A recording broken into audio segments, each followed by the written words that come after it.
Welcome students. ਅਸੀਂ ਕਰਾਂਗੇ cold war propaganda.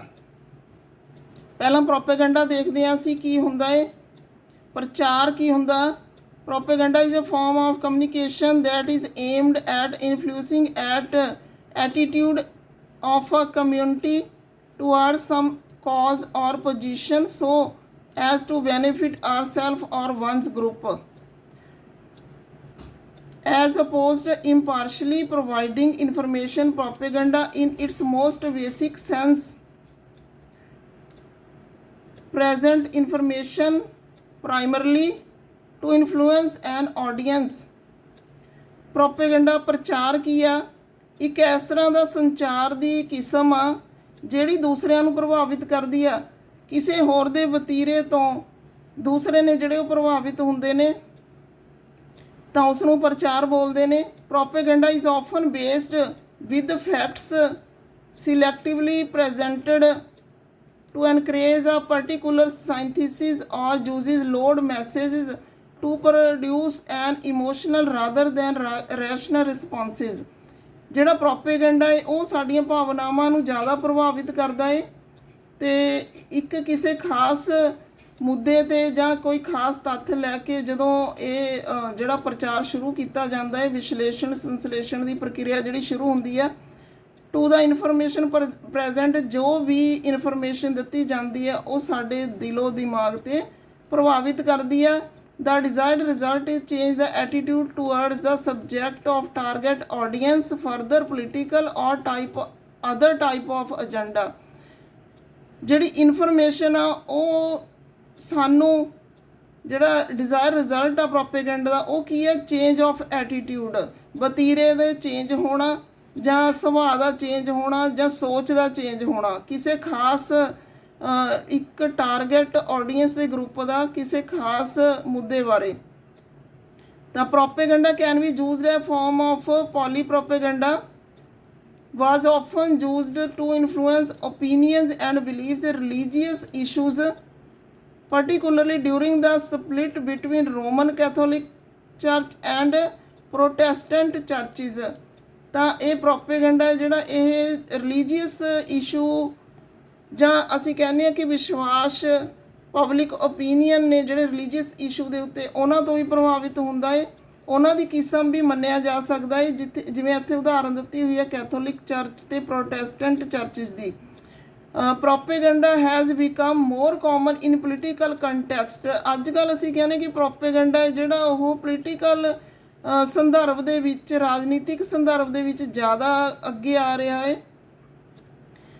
Governments ਨੇ ਜਿਹੜੀਆਂ, ਪੋਲੀਟੀਕਲ ਗਰੁੱਪਸ ਨੇ ਜਿਹੜੇ, ਉਹ ਲੋਕਾਂ ਦੇ ਇੰਟਰਸਟ ਨੂੰ ਕਨਵਰਟ ਕਰ ਦਿੰਦੇ ਨੇ ਪ੍ਰੋਪੇਗੈਂਡਾ ਕਰਕੇ। In early 20th century propaganda was exemplified in the form of party ਸਲੋਗਨਸ।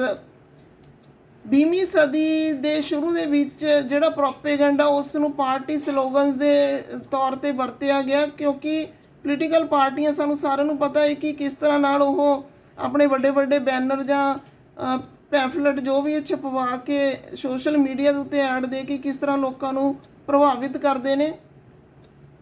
ਤਾਂ ਇਹ ਜਿਹੜਾ ਸੀਗਾ ਇਹ ਅਸੀਂ ਪ੍ਰੋਪੇਗੈਂਡੇ ਬਾਰੇ ਕੀਤਾ, ਕਿਉਂਕਿ ਇਹਦਾ ਮੀਨਿੰਗ ਹੈ ਜਿਹੜਾ ਹੋਰ ਕਈ ਥਾਵਾਂ 'ਤੇ ਆਇਆ ਹੋਇਆ। ਤਾਂ ਅੱਜ ਸਾਡਾ ਜਿਹੜਾ ਮੇਨ ਟੌਪਿਕ ਆ ਕੋਲਡ ਵਾਰ ਪ੍ਰੋਪੇਗੈਂਡਾ। ਇਹ ਕੀ ਹੁੰਦਾ ਹੈ ਕੋਲਡ ਵਾਰ ਪ੍ਰੋਪੇਗੈਂਡਾ? ਸ਼ੀਤ ਯੁੱਧ ਪ੍ਰਚਾਰ।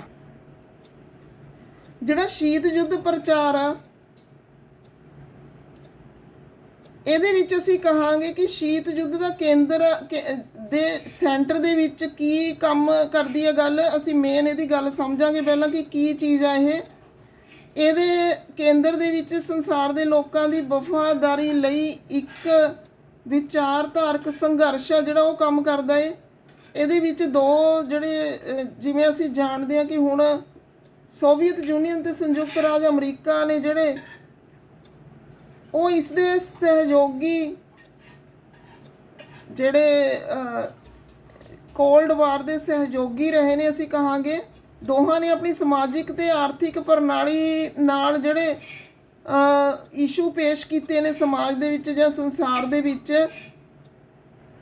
ਉਹ ਸੀਗੇ ਆਪਣੇ ਗੁਣਾਂ ਨੂੰ ਦਰਸਾਉਣਾ ਅਤੇ ਵਿਰੋਧੀਆਂ ਨੂੰ ਨੀਚੇ ਦਿਖਾਉਣਾ। ਉਹਨਾਂ ਨੇ ਇਸ ਤਰ੍ਹਾਂ ਦੀਆਂ ਕੰਪੇਨਸ ਚਲਾਈਆਂ ਨੇ ਜਿਹਦੇ ਨਾਲ ਕਿ ਲੋਕ ਨੇ ਜਿਹੜੇ ਗ੍ਰੇਟ ਮਾਸਿਸ ਆਫ ਅਨਕਮਿਟਡ ਪੀਪਲ, ਜਿਹੜੇ ਬਹੁਤ ਸਾਰੇ ਲੋਕ ਨੇ, ਸਧਾਰਨ ਲੋਕ ਨੇ, ਜਿਹੜੇ ਜਨਤਾ ਦਾ ਬਹੁਤ ਵੱਡਾ ਭਾਗ, ਉਹ ਇਹਨਾਂ ਦੇ ਜਿਹੜੇ ਇਸ਼ੂ ਨੇ ਉਹਨਾਂ ਦੇ ਵਿੱਚ ਆ ਗਿਆ, ਜਾਂ ਇਹ ਕਹਿ ਸਕਦੇ ਹਾਂ ਅਸੀਂ ਕਿ ਇਹਨਾਂ ਦੀਆਂ ਜਿਹੜੀਆਂ ਗੱਲਾਂ ਨੇ ਉਹਨਾਂ ਦੇ ਵਿੱਚ ਆ ਗਿਆ, ਅਤੇ ਇਹਦਾ ਪ੍ਰਭਾਵ ਆ ਜਿਹੜਾ ਸਾਰੀ ਦੁਨੀਆ 'ਤੇ ਪੈਂਦਾ ਹੈ। ਹੁਣ ਅਸੀਂ ਜੇ ਜਿਹੜਾ USSR ਦੀ ਅਤੇ US ਦੀ ਗੱਲ ਕਰੀਏ ਤਾਂ ਇਹਨਾਂ ਦਾ ਜਿਹੜਾ ਕਨਫਲਿਕਟ ਆ ਜਾਂ ਮੁੱਦਾ ਹੈ ਉਹ ਸ਼ੀਤ ਯੁੱਧ ਦੀ ਇੱਕ ਐਗਜ਼ਾਮਪਲ ਆ।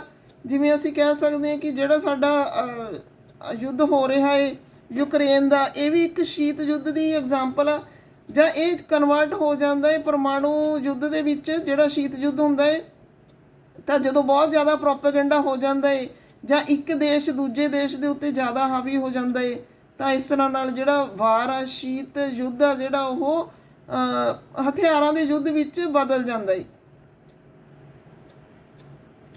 ਤਾਂ ਹੀ ਅਸੀਂ ਕਹਿੰਦੇ ਹਾਂ in sense the cold war was unstable and dangerous with the accelerating arms race between superpowers and the ever-present possibility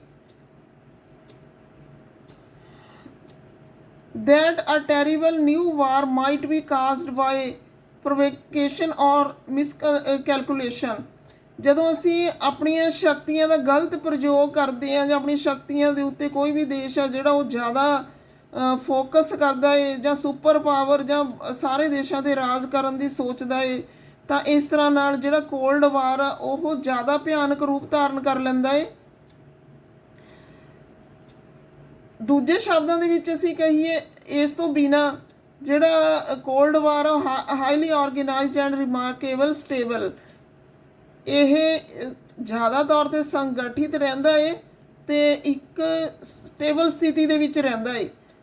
Relation between East and West settled into relatively predictable pattern, not quite peace but with mutual interest in avoiding conflicts। ਜਿਵੇਂ ਅਸੀਂ ਉੱਤਰ ਪੱਛਮ ਅਤੇ ਪੂਰਬ ਦਾ ਜਿਹੜੀ ਦੇ relation ਦੇਖੀਏ ਤਾਂ ਇਹਦੇ ਵਿੱਚ ਇੱਕ ਵਿਚਾਰਧਾਰਾ, ਉਹਨਾਂ ਦੀ ਵਿਚਾਰਧਾਰਾ ਉਲਟਾ, ਕਿਉਂਕਿ ਉਹਨਾਂ ਦੇ ਜਿਹੜੇ ਸੋਚ ਆ, ਉਹਨਾਂ ਦਾ ਨਜ਼ਰੀਆ ਦੋਨਾਂ ਦਾ ਅਲੱਗ-ਅਲੱਗ ਆ, ਵੈਸਟ ਕੰਟਰੀਜ਼ ਅਤੇ ਈਸਟ ਕੰਟਰੀਜ਼ ਦਾ। ਪਰ ਇੱਕ ਦੁਨੀਆ ਦੇ ਵਿੱਚ ਸ਼ਾਂਤੀ ਬਣਾ ਕੇ ਰੱਖਣ ਲਈ ਉਹਨਾਂ ਨੇ ਆਪਣੇ ਜਿਹੜੇ ਇੰਟਰਸਟ ਨੇ ਉਹਨਾਂ ਦੇ ਵਿੱਚ ਮਿਊਚੁਅਲ ਅੰਡਰਸਟੈਂਡਿੰਗ ਕੀਤੀ ਹੋਈ ਆ, ਪਰ ਫਿਰ ਵੀ ਉਹ ਇੱਕ ਦੂਜੇ ਦਾ ਵਿਰੋਧ ਕਰਦੇ ਰਹਿੰਦੇ ਨੇ ਜਾਂ ਇੱਕ ਦੂਜੇ ਦੇ ਉੱਤੇ ਅੰਦਰੋਂ ਅੰਦਰ ਹੀ ਕਨਫਲਿਕਟਸ ਨੇ ਜਿਹੜੇ ਉਹਨਾਂ ਦੇ ਪੈਦਾ ਹੋਏ ਹੋਏ ਨੇ, ਤਾਂ ਇਸ ਨੂੰ ਸ਼ੀਤ ਯੁੱਧ ਕਹਿੰਦੇ ਨੇ। In the non-aligned countries of Asia, Middle East, Africa and in Latin America, dangerous flashpoint drew the attention of often intervention of the superpowers। ਤਾਂ ਇਸ ਤਰ੍ਹਾਂ ਨਾਲ ਅਮਰੀਕਾ ਅਤੇ ਜਿਹੜੇ ਰਸ਼ੀਆ ਦਾ ਯੁੱਧ ਆ ਇਹ ਵੀ ਸ਼ੀਤ ਯੁੱਧ ਦੀ ਉਦਾਹਰਨ ਆ, ਕਿਉਂਕਿ ਬਹੁਤ ਸਾਰੇ ਸਾਲਾਂ ਤੋਂ ਇਹ ਸੁਪਰ ਪਾਵਰ ਦੀ ਖੇਡ ਆ ਜਿਹੜੀ, ਜਾਂ ਇਹਦੇ ਵਿੱਚ ਚਾਈਨਾ ਵੀ ਅਸੀਂ ਕਹਿ ਸਕਦੇ ਹਾਂ, ਇਹ ਖੇਡ ਚੱਲੀ ਆ ਰਹੀ ਆ। Local tensions and disputes arose particularly from processes of decolonization। ਜਿਹੜੀਆਂ ਕਲੋਨੀਆਂ ਨੇ ਉਹਨਾਂ ਨੂੰ ਤੋੜਨਾ, ਉਹਨਾਂ ਦਾ ਵਿਕੇਂਦਰੀਕਰਨ ਕਰਨਾ, ਜਾਂ ਛੋਟੇ ਕੰਟਰੀਜ਼ ਨੇ ਉਹਨਾਂ ਨੂੰ ਆਪਣੇ ਦੇ ਵਿੱਚ ਮਿਲਾਉਣਾ, ਇਸ ਤਰ੍ਹਾਂ ਨਾਲ ਇਹ ਜਿਹੜੇ ਝਗੜੇ ਨੇ ਉਹ ਚੱਲਦੇ ਰਹਿੰਦੇ ਨੇ।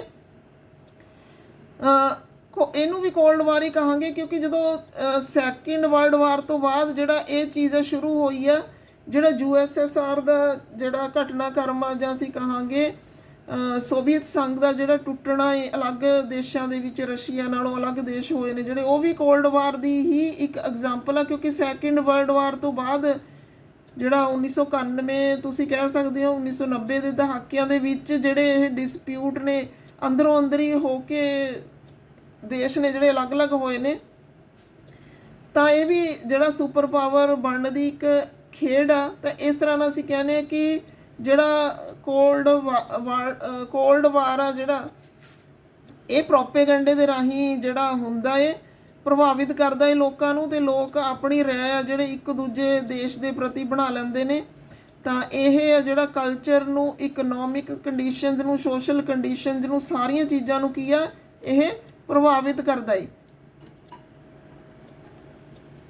ਕੋਲਡ ਵਾਰ ਆ ਜਿਹੜਾ ਉਹ 1945 ਤੋਂ 1990 ਤੱਕ ਦਾ ਅਸੀਂ ਦੇਖੀਏ ਤਾਂ US versus union soviet socialist republics ਦੇ ਵਿੱਚ, ਡੈਮੋਕ੍ਰੇਸੀ ਤੇ ਕਮਿਊਨਿਜ਼ਮ ਦੇ ਵਿੱਚ, ਕੈਪੀਟਲਿਜ਼ਮ ਤੇ ਸੋਸ਼ਲਿਜ਼ਮ ਦੇ ਵਿੱਚ, ਅਮਰੀਕਾ ਤੇ ਰਸ਼ੀਆ ਦੇ ਵਿਚਕਾਰ, ਲੋਕਤੰਤਰ ਤੇ ਜਿਹੜਾ ਕਮਿਊਨਿਜ਼ਮ ਆ ਉਹਦੇ ਵਿਚਕਾਰ, ਪੂੰਜੀਵਾਦ ਤੇ ਸਮਾਜਵਾਦ ਵਿਚਕਾਰ ਇਹ ਜਿਹੜਾ ਕੋਲਡ ਵਾਰ ਆ ਇਹ ਚੱਲਦਾ ਰਿਹਾ ਹੈ। ਤਾਂ ਅੱਜ ਦੀ ਵੀਡੀਓ ਦੇ ਵਿੱਚ ਇੰਨਾ ਹੀ, ਅੱਗੇ ਫੇਰ ਮਿਲਾਂਗੇ ਨੈਕਸਟ ਵੀਡੀਓ ਦੇ ਵਿੱਚ। Okay, thanks.